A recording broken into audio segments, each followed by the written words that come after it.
The state search is going to be whether or not the player has the option to actually look around.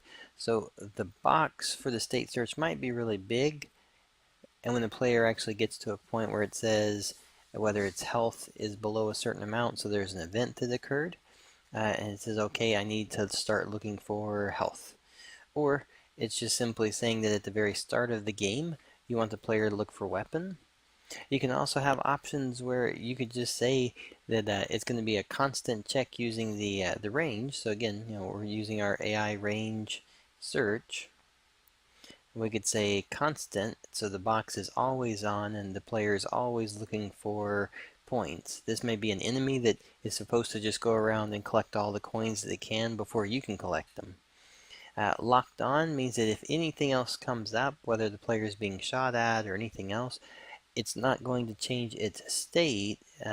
It's going to have the one instruction and say just do this.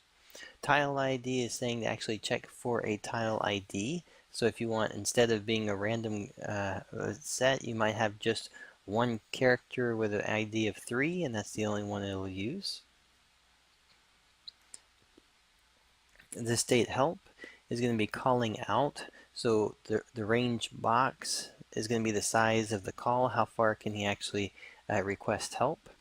Then two options, there's two ways to do it. So remember, one is to say that this player can help.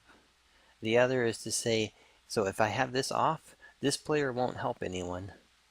If I have it on, then the player, if it got called, could help. Then they have the option to say, do you help where I'm currently located, or send it to the target that's currently in my range box, attack box. All right. And then the number of helpers that you can call is going to be based on how many do you want to come. You may have a group of 10 that's in your help box, but you only want 2 to come. So you could set that for it there. All right.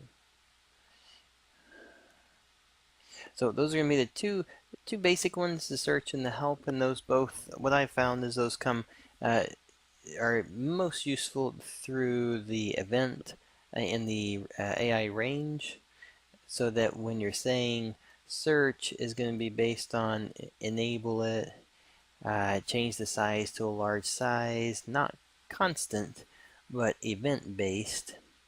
And the event-based is saying that search for health, enable health when the health is below 23, so less than or equal to. Then all of a sudden the box comes on. When the box comes on, then your search state search is going to say search for health. So then the player will know at that point it needs to go look for the health. All right.